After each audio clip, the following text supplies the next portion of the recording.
आप सभी को नमस्कार। और शुरुआत में ही बता दूं, आज हालत बहुत माड़ी है पिछले 12 दिन से, लेकिन डॉक्टर सुरेंद्र कुमार गुरु जी थे, उनका कोई भी आदेश टालने की स्थिति ना कभी पहले थी ना कभी आज है, तो आना जरूरी था। तो कुछ मुद्दा भी ऐसा था। बाकी वो जो हरियाणवी में कहते हैं ना कि गाड़ी का क्या है, बोला भाई और छोड़ के सब कुछ बातें आज हालत यही है गाड़ी की। बाकी कोशिश करूंगा कि एक बेसिक इंट्रोडक्शन इशू का करके, टॉपिक का करके आप साथियों के साथ, और जितने मैक्सिमम सवाल हो सके। देखिए, भाषण का दौर चला गया, कोई मतलब नहीं है भाषण का। केवल इतना है कि हम इंट्रोड्यूस कर लें एक टॉपिक को, और उसके बाद जितना गहरे में उतर सकें, और आई विल अप्रिशिएट कि आप जितना ज्यादा से ज्यादा मुझे ग्रिल कर सकें इन सारे मुद्दों को, खासतौर पे जो इलेक्ट्रोमैग्नेटिक रिस्पॉन्स होते हैं, नॉट ओनली इंडिया बाकी एंड वर्ल्ड आल्सो। आज की तारीख में जहां हम सब खड़े हैं और ये देश पूरा खड़ा है, जो सबसे महत्वपूर्ण बात जिस पे सारी कहानी शुरू होगी वो है डेमोक्रेसी। और आज बड़ा दुर्भाग्य के साथ ये देखना पड़ता है, कहना पड़ता है, सोचना पड़ता है, सुनना पड़ता है कि डेमोक्रेसी को हमने कहां खड़ा कर दिया। किसी आदमी से पूछो आप डेमोक्रेसी, तो साहब वो तो नहीं चुनाव। Democracy meaning only election and that's it. चुनाव एक बहुत छोटा क्षण है किसी डेमोक्रेसी में, इट्स ए मूवमेंट, एक बहुत छोटा सा। और हमारे पूरे देश को और हर व्यक्ति के दिमाग में, जहन में एक बात बिठा दी गई है कि चुनाव हो तो नहीं, this is what democracy is. जब इस तरह की प्रबुद्ध जो साथी बैठे वो देख रहे कि डेमोक्रेसी क्या है। Democracy basically as per constitution, as per the mandate, democracy is a way of living. How we live, हम कैसे जीते हैं, हम कैसे इंटरेक्ट करते हैं, हमारा सोशल स्टेचर क्या है, हमारा आर्थिक स्थिति क्या है, हमारी मानसिक स्थिति भी क्या है, हमारे सवाल क्या है, हमारा जवाब क्या है, हमारा नैरेटिव क्या है, हमारी दशा क्या है, हमारी दिशा क्या है। वो एक व्यक्ति भी है, वो एक इलाका भी है, वो एक प्रदेश, देश, जिला और कोई भी एरिया हो सकता है। लेकिन दुर्भाग्य से जब भी आपने देखा होगा, खासतौर पर सेकेंड वर्ल्ड वॉर के बाद, अगर आप पूरी दुनिया की हिस्ट्री देखेंगे ग्रेजुअली, मेरे से विद्वान है, मैं सबसे कम पढ़ा लिखा हूं, उसमें एक खास चीज आप देखेंगे। सेकेंड वर्ल्ड वॉर, खासतौर पर कोल्ड वॉर की जब समाप्ति हुई, उसके बाद जो पूरी दुनिया का आप परिप्रेक्ष्य देखेंगे, तो वहां कुछ सत्ताएं हैं जिनको मोनोपोलिस्टिक सत्ता कहते हैं, ऑटोक्रेटिक सत्ता कहते हैं। और वो ऑटोक्रेटिक सत्ता आई डेमोक्रेसी के नाम। और वो क्या कहती है, उसकी शुरुआत कहां से होती है, बड़ा इंटरेस्टिंग है। केवल नैरेटिव जोड़ेंगे, उसके बाद कहानी सुनाएंगे आपको सुनिए। वो क्या है कि आपने साहब आज तक आपका जो इतिहास पढ़ाया गया है सब बकवास है। आपके पूरे इतिहास को, जो सदियों का जो इतिहास था, उसको एक कलम से राइट ऑफ कर देंगे कि सब आपको बकवास पढ़ाया गया। It was not like that, it is like that. तो सबसे पहले इतिहास को रीडिफाइन करते हैं, जब उस दिशा में आते हैं, फिर आपके वर्तमान पे आपको कोसा जाता है, और भविष्य की बिना डेडलाइन बताए हम सीधा 2047 में कूद जाते हैं। 2025 की बात नहीं करूंगा, ना 27 की करूंगा, ना कोई मेरे पास रोड मैप है। मैं 2047 की ही बात करूंगा, ताकि 22 साल बीच में आपको सवाल का सांस ना है। ये एक पक्ष है जब इलेक्टेड डेमोक्रेसी, इलेक्टेड ऑटोक्रेसी की तरफ बढ़ने के पहले से हुई थी। आपने जोड़ लिया होगा कि पिछले 9.5 साल में क्या हुआ है, कि आपका इतिहास ये था। इतिहास के जरिए हमें तोड़ा जाता है। इतिहास तोड़ता नहीं कभी भी, इतिहास तो जोड़ता है।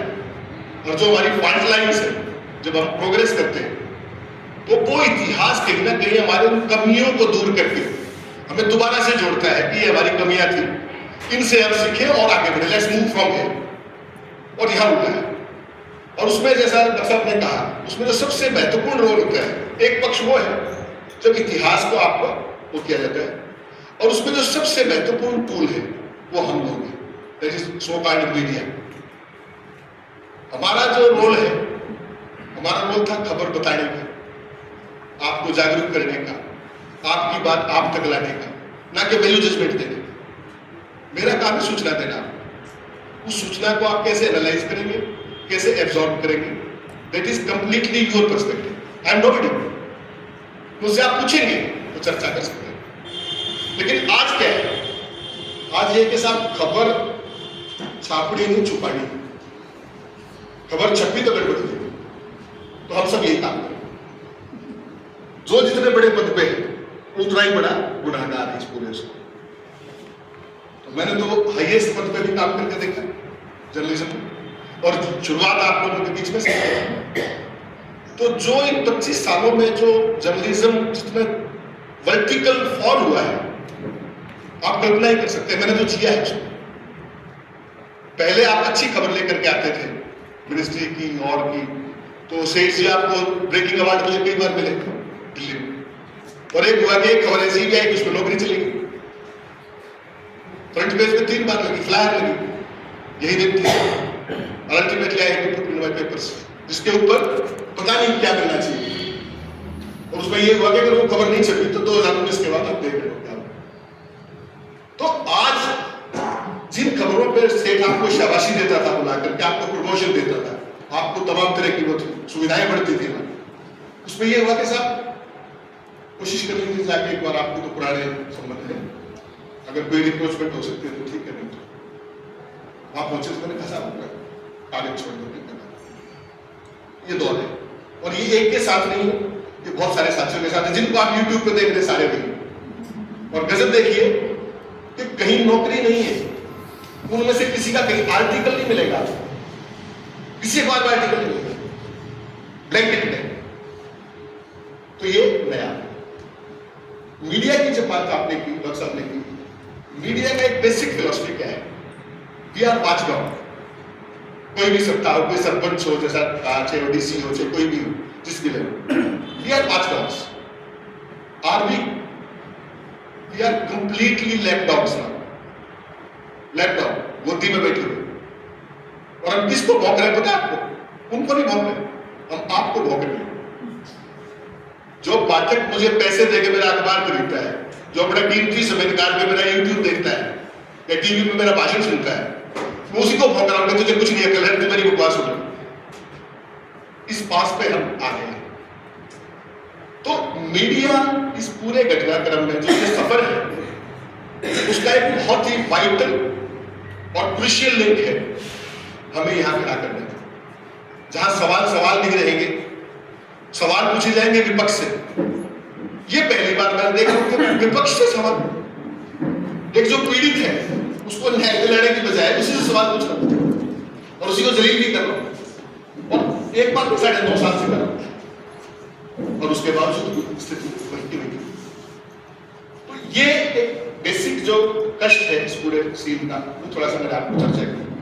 अब बात करते हैं थोड़ा सा इलेक्ट्रल फंडिंग की। इस तरीके से देखिए, इलेक्ट्रल फंडिंग वर्ल्ड ओवर जहां जहां डेमोक्रेसी है, मोटी बात है, समझ लीजिए बिना किसी बायस के, सारे साथी एक बात याद रखें कि इस पूरी दुनिया में 200 कंपनियां हैं,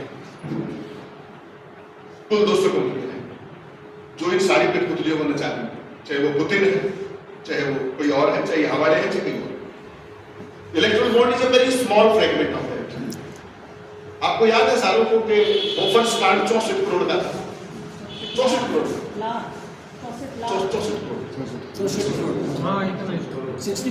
64 करोड़ का बोफर स्कैम था। और आज जो इलेक्ट्रल बॉन्ड में हम स्कैम ना कहें इसको, चाहे मिसअप्रोप्रिएशन तो है, तो 20,000 करोड़ मीनिंग देयर बाय 200 अरब ट्रांसपेरेंट ब्लैक एंड व्हाइट, या कंप्यूटर कॉल ये निकल जाएगा किसी न किसी को। और 1291 crore, 12,091 crore, that is in PMTS fund. पूरी दुनिया में जो इलेक्ट्रल फाइनेंसिंग है, चुनावी जो है, चाहे वो अमेरिका में बाइडेन की हो, चाहे वो ट्रंप की हो, बारिंग जापान एक अलग स्थिति है, उसकी भी हम जिक्र करेंगे। जापान के अंदर अभी हाल ही में आपने सुना होगा सालों में एक डिनर आयोजित किया पार्टी के लिए फंडिंग जुटाने के लिए, वहां होता है ये परंपरा है। और उसमें जो टारगेट था, से एक्स टारगेट, उससे ऊपर कुछ उगाही कर ली और वो बताया नहीं। और वो बात मीडिया में आ गई, वहां मीडिया, वो वाला मीडिया, यहाँ वाला। Prime minister promise the nation कि इन 70 एमपीज के खिलाफ में कार्रवाई करूंगा। प्राइम मिनिस्टर की शिकायत, और आप 200 अरब डकार की, और आप क्या कह रहे हैं कि साहब मैंने तो, अगर मैं ना होता तो इलेक्ट्रल बोर्ड खुलते ही ना, टीवी में बैठ के कहते, अगर आप खुलवा रहे थे तो इस देश का आपको फाइनेंसिंग संविधान में क्या थी, थोड़ा सा बता दूं बहुत ब्रीफ में। जब हमारा पीपल रिप्रेजेंटेशन एक्ट आया 1951, उसके अंदर 3 बेसिक चीजें थी। One is level playing field. जब हम खेलते हैं तो हमारा धरातल समान होना चाहिए। ये नहीं कि मैं यहाँ खेल रहा हूँ बढ़िया पिच पे, आपको खड्डे दे दिए, आपके लिए बॉलिंग का रन भी नहीं है। उसके लिए क्या चीज है? सबसे पहले है समान माहौल, कानून की समानता। अर्थ पर तो बहुत बात की चीज है, कानून की समानता, सब लेवल प्लेइंग फील्ड। जब ये स्कीम लेके आए, सारे कहते हैं, आपने सुना होगा इलेक्ट्रल बॉन्ड स्कीम, ईबीएस बोलते हैं। तो मैं जब भी बोलता हूँ टीवी पे, मैं इसको इलेक्ट्रल बॉन्ड स्कैम बोलता हूँ। It was never a scheme. कैसे था इसका? 1951 में साहब कानून बना, पीपल रिप्रेजेंटेशन एक्ट। उसमें 3 कंडीशंस थी साहब। पहली कंडीशन ये थी कि कोई भी कंपनी जब वो बनती है 3 फाइनेंशियल ईयर से पहले वो कभी भी किसी को चुनावी चंदा नहीं दे सकती। ये व्यवस्था क्यों की थी? इसलिए की थी कि शेल कंपनियां ना हो जाए कि मैं आज 2 जनों से मिलकर कंपनी बनाऊं, परसों किसान धंधा करना शुरू। पहला ये। दूसरा ये था कि जो मेरा मुनाफा है उस फाइनेंशियल ईयर में, उसका 7.5% बाद में उसको रिलाइज किया 10% भी किया एक्सटेंस पे, 7.5 से 10। इन भाई लोगों ने क्या किया, पीपल रिप्रेजेंटेशन एक्ट के अंदर अमेंड किया, इनकम टैक्स एक्ट के अंदर अमेंड किया 2017 में, और कहा कि कोई कितना भी पैसा दान कर सकता। और उसका परिणाम आपके साथ शेयर होल्डर्स को चुन नहीं, जो आप कंपनी के शेयर होल्डर है किसी को चुन नहीं। और भाई लोगों वो भी सारे फिगर्स बैठ के बात करेंगे थोड़ा सा। तीसरा जो इंपॉर्टेंट इसमें पहलू है इस सारे में, ये पहली बार दुनिया में दिखा, इस्टेब्लिश हुआ कि किस तरीके से भाईगिरी की गई। आज डॉक्टर मंजीत राठी के हमने सीबीआई भेजी, 400 करोड़ की इनकी प्रॉपर्टी अटैच की। परसों ये मेरे पास पहुंची, इनकी 400 करोड़ में से 100 मैंने लिए, प्रॉपर्टी डिटेच की, ईडी का नोटिस में प्रॉपर्टी, और सारी की सारी क्रोनोलॉजी मैच करती है। वो कैसे कि सीबीआई के घर आए, फला करें, खबर है, मूवमेंट है। उसके बाद ये मेरे पास आई, इन्होंने बॉन्ड खरीदा, और वो बॉन्ड फिर मैंने कैश किया। ये आप दिल्ली का जो लिकर स्कैम है उसमें देख रहे हो। लिकर स्कैम में क्या कह रहे हैं कि 100 करोड़ रुपए फलाने ने ले लिए। मैं हम तो किसी पार्टी के चक्कर में पड़ते, 100 रुपए ले लिए, उसने लिए कि नहीं लिए मुझे तो पता नहीं, आपने 55 ले रखे, एक बाई उठा सकता। उनका तो किसी गवाह को आपने चोरी चढ़ाई, उससे कहलवाया कि साहब कोई ट्रेन नहीं है, कुछ नहीं, कोई क्रोनोलॉजी नहीं, आपकी तो सारी। तो अब देखिए गजब, जिस पार्टी में, भारतीय जनता पार्टी की मैं स्पेसिफिक नाम ले दूं तो they are on the firing line, 20,000 crore में से 8254 करोड़ रुपए अकेले लिया। और एक पार्टी ऐसी है सीपीआई है, पार्टी तो 3-4 है, सीपीआई एमएलबी है, एक और भी, उन्होंने 1 पैसा नहीं लिया electoral bond, not single penny as a policy, और सीपीआई के खाते सील कर दिए। पता है आपको, जिस पार्टी ने 1 रुपया भी नहीं लिया उसको 11.5 करोड़ का नोटिस दे करके इनकम टैक्स का। आपने सुना है किसी पॉलिटिकल पार्टी ने 1947 से आज तक देश में 54 का इनकम टैक्स दिया? टैक्स सिंगल पैसे, केवल एक फॉर्मेलिटी है, एनुअल ऑडिट होता है, इलेक्शन कमीशन को इन्फॉर्म कर देते हैं, आईटी अथॉरिटीज को। 14 एमपीज और एमएलएज ने केवल 4 लाख रुपए कांग्रेस को अपनी तनख्वाह में से क्या इस्तेमाल करा दे रहा थी, ग्रेट दुनिया देती। कितना निकाल दिया पता? 3531 करोड़ रुपए निकाल। मतलब 1991 में ये था, 1997 में ये था, 2004 में ये था, और सीपीआई के साथ और अच्छा किया है। उनको तो कहा कि तुम्हारा तो तुम्हारे पल्ले कुछ है नहीं, तुमने जो अपना पेन था पैन कार्ड को तुमने पुराना यूज कर लिया। अरे पेन तो है तुम्हारे पास, तो शायद वो भी नहीं है। तो जो लेवल प्लेइंग फील्ड, जिस डेमोक्रेसी की हम बात कर रहे हैं वो ये है, किसी के तो खाते सील कर दिए, किसी के नेता सील कर दिए, किसी के सांस सील कर दिए, और मीडिया को कॉमेडियन बना लिया। कॉमेडियन जानते हो ना आप सारे, वो जो बड़ा प्यार से भोगता है, ऑपोजिशन को ही भोगता है, इनको वो उसको वो चाटता है इनको। तो यहां जब हम खड़े हुए, और ये पैटर्न जो है, ये वसूली का पैटर्न, ये हिंदुस्तान ने कभी नहीं देखा। एक एग्जाम्पल शायद मैंने उस दिन ईवीएम की चर्चा में भी आपसे शेयर किया था। सबसे नेहरू जी प्राइम मिनिस्टर थे 50s में, लेट 50s में, तो बिरला ने टेलीफोन किया, अभी केरला का इलेक्शन था, और उसने कहा कि साहब मैं 50 लाख रुपए सीपीएम को देना चाहता हूं। चिट्ठी लिखी, उस टाइम चिट्ठी लिखने का, तो आप कृपया मुझे अनुमति दें। तो नेहरू जी ने कहा कि आपका पैसा लीगल तरीके से आप देना चाह रहे हैं, वो एक पॉलिटिकल पार्टी है, चुनाव लड़ रही है, संविधान में इसकी व्यवस्था है, पैसा आपका हमें पड़ो, you are more than welcome to give it to anybody. एक वो दौर था, एक ये दौर है कि देके दिखा। ये जो इलेक्टोरल बॉन्ड का पूरा गेम आया, आप समझिए, ये सीबीआई ईडी वैसे नहीं है। इसके हम कुछ चीजें टीवी पे कह पाते, कुछ नहीं कह पाते, तमाम कारणों के चलते। इसका असली खेल हम यहां शेयर कर सकते। ये सारा हो क्या है, ये पेगासस जो आया था वैसे नहीं आया था। ये जितनी भी जो टेक्निक है, स्पाइंग टेक्निक्स, ये वैसे नहीं। कैसे पता लगता है कि किसने किसको पैसे दिए? एक तो इलेक्ट्रॉनिक ट्रांसफर से सारी चीजें, उसके अलावा जो ये स्पाइंग होती है अनऑथराइज्ड, इलीगल, ये सारा खेल। आपने कल की खबर पढ़ी होगी, कोटक बैंक वाले ने खुद तो इलेक्ट्रिक बॉन्ड लिए 50 करोड़ के, और वायदा के दे रहे 131 करोड़ के सारे बिजली। तो जो बाकी 81 करोड़ थे वो कहां से आए? वो किसी और से खरीदवाए, दूसरे रूट से उसको दिए, और मेरे खाते से उसको दिए। तो clear categorical case of money laundering in all sense and terms. मैं किसी एक विद्वान IRS ऑफिसर का, आपने टीवी पे देखा होगा, बहुत विद्वान, नार्कोटिक्स ब्यूरो में भी रहे हैं, उनसे ऐसे चर्चा कर रहा था। मैंने कहा साहब ये पैसा कौन सा है? तो I was shocked and stunned and so will you be. मैंने कहा ये कौन सा पैसा है? उसने कहा साहब ये 3 तरह का पैसा है। मैंने कहा कौन सा?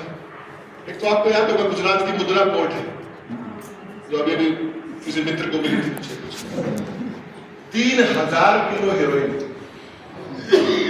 वर्ल्ड हिस्ट्री की सबसे बड़ा सीजर आज, 3000 किलो हेरोइन, उसको गुणा करिए 5 से। उसने कहा साहब सबसे पहले ये पैसा जो साइफन हो रहा है, ये ड्रग्स का पैसा, ओपन बताया उसने। मैंने कहा कि इसको टीवी पर जो करते हैं उसमें भी समय आएगा तो करेंगे। दूसरा उसने कहा नंबर 1 इज ड्रग मनी। फिर उसने कहा गोल्ड स्मगलिंग। मैं भी हैरान नहीं, क्योंकि मैं इकोनॉमिक्स का आदमी नहीं। उन्होंने बताया कि गोल्ड स्मगलिंग जब भी चुनाव नजदीक आएगा तो जो रेट है उसका ड्यूटी वो बढ़ा देंगे, और स्मगलिंग है गल्फ से सारी शुरू।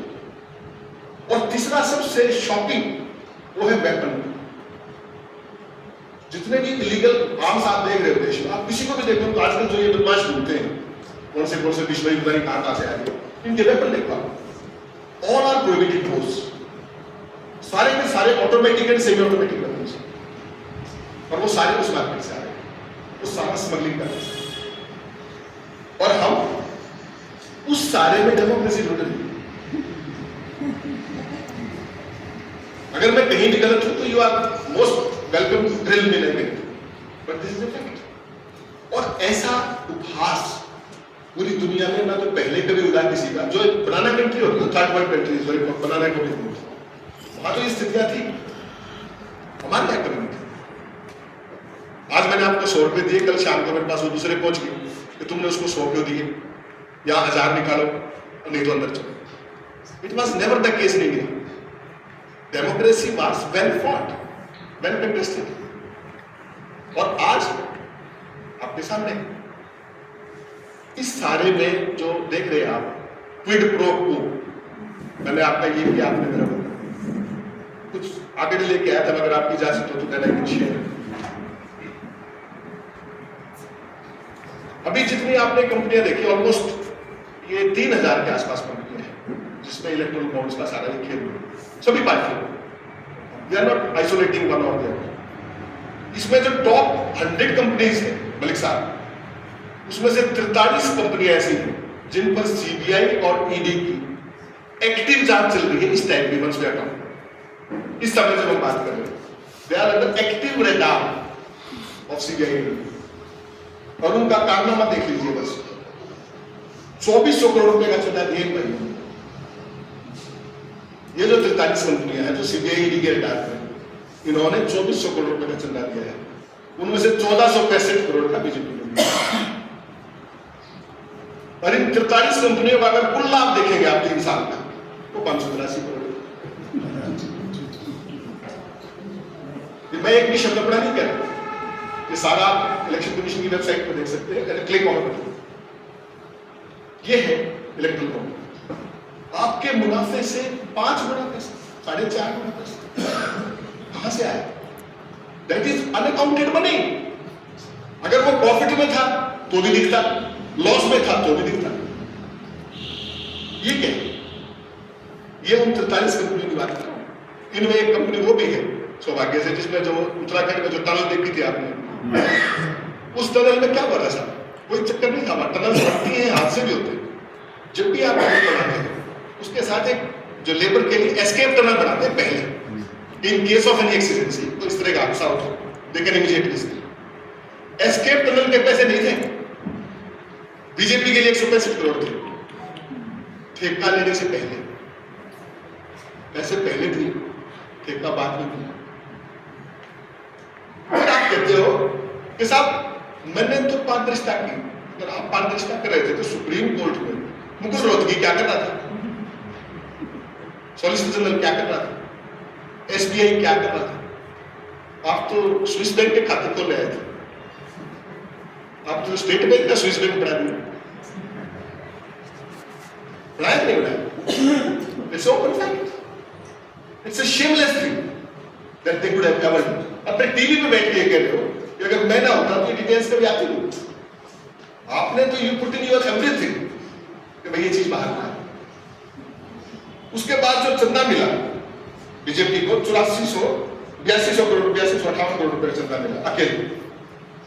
और जो क्विड प्रो को जिन कंपनियों की बात मैं कर रहा हूं, उनको 2400 करोड़ रुपए के ठेके मिले। 24 लाख करोड़ के ठेके इन लिeu ऑफ दैट।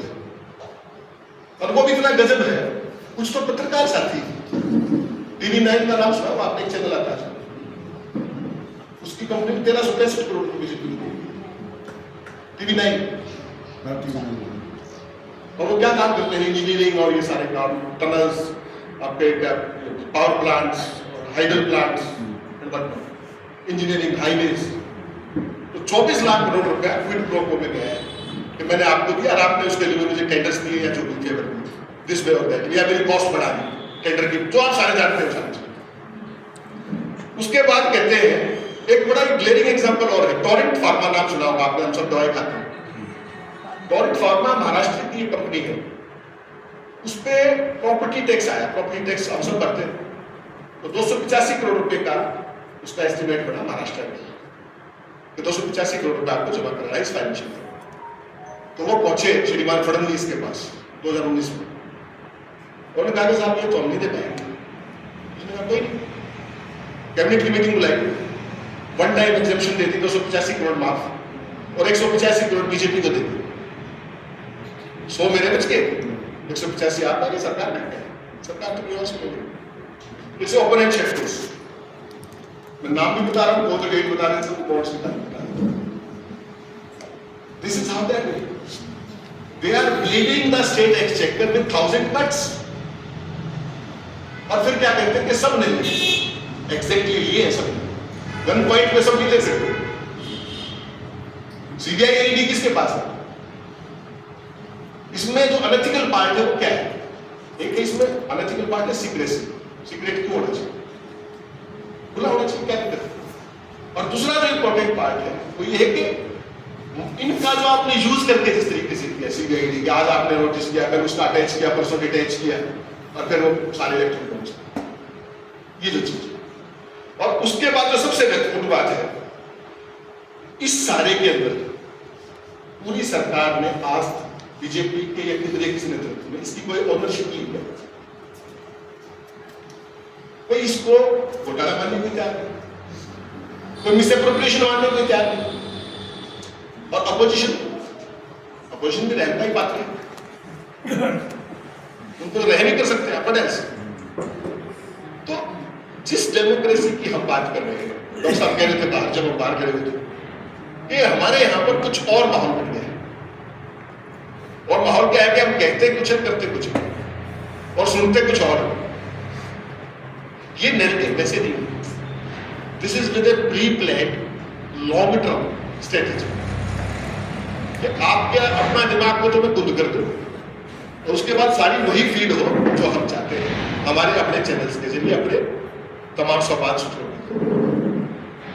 और डेमोक्रेसी आज यहां लाकर खड़ी कर दी गई है कि आप किसी से सवाल पूछ के देखिए, बहुत वैलिड सवाल पूछे, भाई मेरे स्वास्थ्य का बता दो, मेरी दवाई का बता दो, मेरी शिक्षा का बता दो। जिस दिन आपने सवाल पूछ लिया, it hurts them very, hertz the most. अब फिर आप देशद्रोही हो जाते हैं। तो ये सारी जो स्थिति है, democracy is one part, level playing field is other part, लेकिन overall wellbeing of the society is the main part. Are we there? Are we somewhere close to that? We are not, for the very simple reason, वो जो बार बार doctor दिया एक बात कहा था, जो छोटे छोटे थे, कि भगत सिंह पड़ोसी क्या होना चाहिए। ये जो स्थिति है, आज देश में इतना बड़ा कांड हो गया, 64 करोड़ में बोफर्स में आपने सरकार मुद्दी मार दी थी, और आज 200 अरब रुपए, और ओपन एंड शट केस है। किस दिन आपने इलेक्ट्रल बॉन्ड लिया, किसको दिया, किस दिन आपको टेंडर मिला, किस दिन आपका टैक्स माफ हुआ, किस दिन कैबिनेट ने आपको रिलैक्सेशन।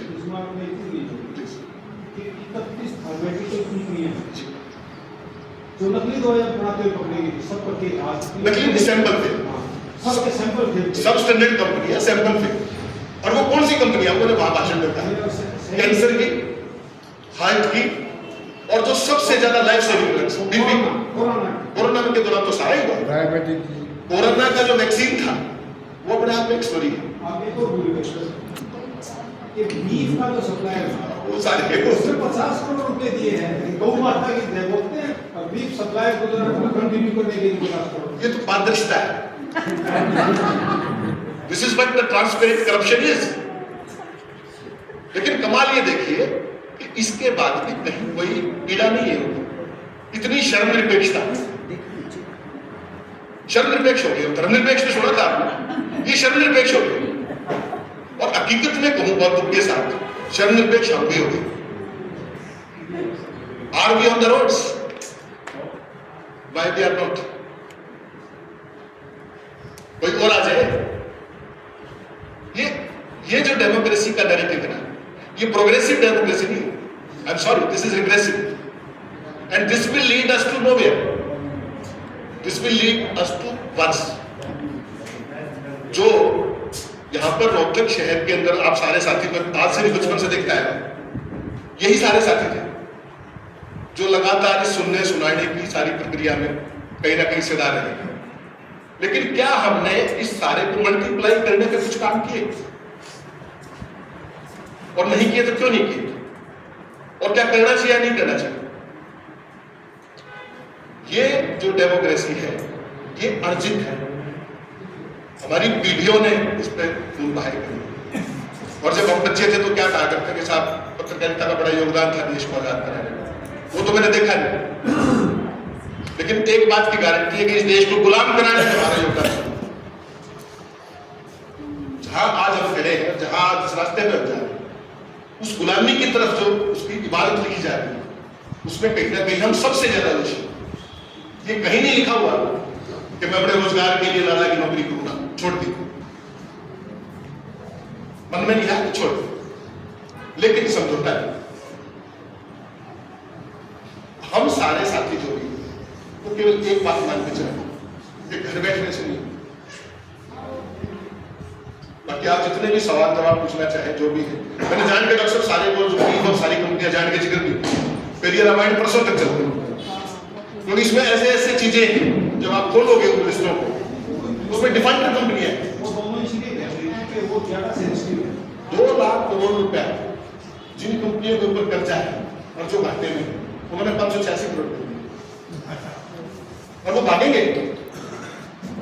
2 लाख करोड़ रुपया जिनके ऊपर लोन है वो पे नहीं कर रहे, ज्यादा बैड डेट्स, क्या करेंगे? भागेंगे, पहले भी भागेंगे।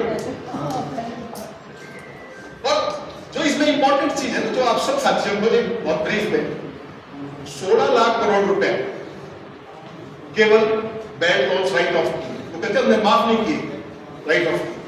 एक ही बात होती है, वैसे पट्टा खाते जाते डॉक्टर सुरेंद्र कुमार बता देंगे अच्छे से, बोला हमने राइट ऑफ की।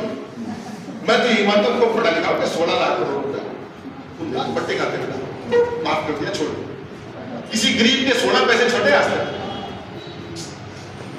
अकेले पेट्रोल और डीजल में पिछले 9.5 साल में 20 लाख करोड़ रुपए सरकार ने, 30 lakh crore, and it is still on. आप सोचिए, किसी गरीब स्टूडेंट का शिक्षा का माफ क्या आता है, किसी किसान का कोई कर्ज माफ क्या आता है, किसी महिला को पोषण के नाम पर, किसी और के नाम पर, तुम किसके लिए काम करते हो? और एक बड़ी इंटरेस्टिंग बात है कि इस केस को खत्म करना फिर इलेक्शन की बात है। आप सब एक चीज आपने ऑब्जर्व नहीं की, जो सबसे प्रिय मित्र है उसकी किसी कंपनी का नाम नहीं आया, 1 रुपए का, दूसरे का आ गया, उसका नहीं आया। तो सुब्रमण्यम स्वामी को वैसे तो मुझे उसकी तमाम सीमाओं का पता है क्या है, लेकिन उसकी एक बात मुझे बड़ी पसंद आई, उसने कहा चाचा ही भतीजा, भतीजा ही चाचा ही, वो प्रूव। अब आपके सवाल जो भी हो या बोलो प्लीज।